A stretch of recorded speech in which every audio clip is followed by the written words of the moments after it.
बीज, फर्टिलाइजर और कीटनाशकों के क्षेत्र में उत्पादन के लिए अत्याधुनिक तकनीकों को हमेशा ही अपनाया है।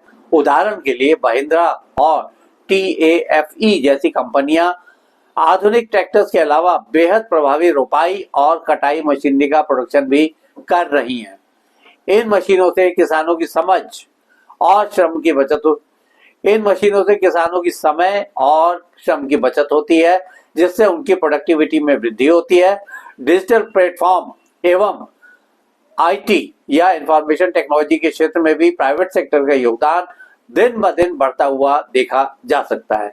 निजी क्षेत्र की कंपनियों द्वारा ही एग्रीकल्चर से संबंधित डिजिटल प्लेटफॉर्म जैसे कि निंजा कार्ट, एग्रोस्टार्ट और क्रोपिन का विकास किया गया है।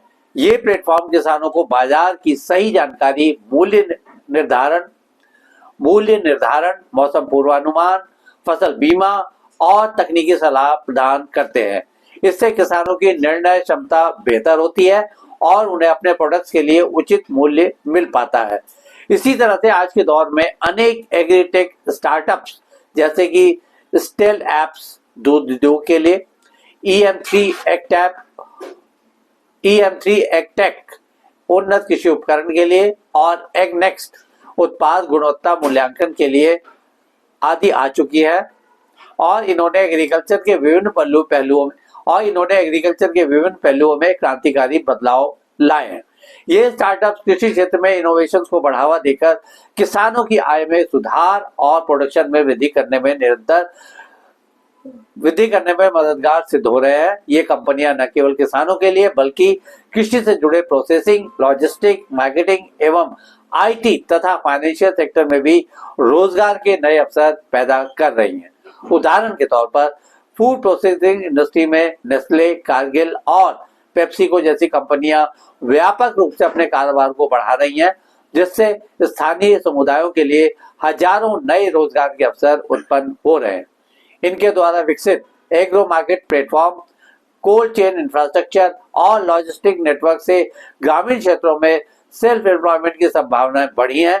छोटे किसान अब अपने प्रोडक्ट्स को ऑनलाइन बेचकर सीधे कंज्यूमर तक पहुंचा रहे हैं, जिससे बिचौलियों की भूमिका कम होती जा रही है। इससे किसानों को बेहतर मूल्य प्राप्त होने के साथ साथ ग्रामीण क्षेत्रों में आय असमानता में भी सुधार हो रहा है। एग्रीकल्चर प्रोडक्ट्स की प्रोसेसिंग एवं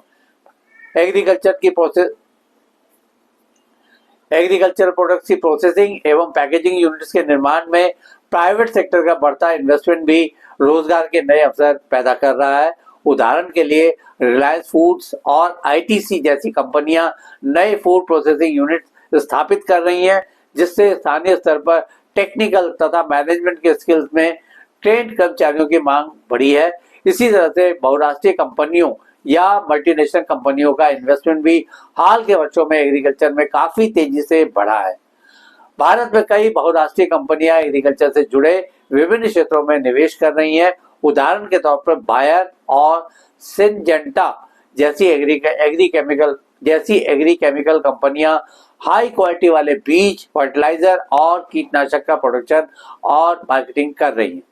इनके माध्यम से नवीनतम तकनीकों का प्रसार हो रहा है, जिससे उपज में बढ़ोतरी एवं फसल रोगों में कमी आई है। ऐसे ही बात करते हैं प्रोसेसिंग एवं सप्लाई चेन में प्राइवेट कंपनियों की बढ़ती संख्या और उनके इन्वेस्टमेंट के बारे में। फूड प्रोसेसिंग में नेस्ले,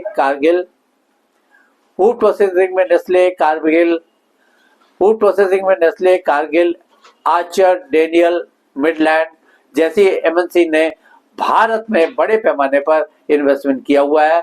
इन कंपनियों ने देश के ग्रामीण क्षेत्रों में फैक्ट्री, कोल्ड चेन स्टोरेज और लॉजिस्टिक नेटवर्क स्थापित करके स्थानीय उत्पादकों के लिए एक मजबूत सप्लाई चेन तैयार की है। बताने की जरूरत नहीं कि इससे किसानों को अपने प्रोडक्ट्स के लिए बेहतर बाजार एवं मूल्य मिल रहे हैं। यह सही है कि प्राइवेट सेक्टर की कंपनियां प्रॉफिट के लिए अपने कारोबार को बढ़ाती हैं, लेकिन इस क्रम में कई बार कुछ ऐसे इन्वेस्टमेंट भी उन्हें करने पड़ जाते हैं जिसका फायदा स्थानीय लोगों को मिलता है। कई प्राइवेट सेक्टर की कंपनियों ने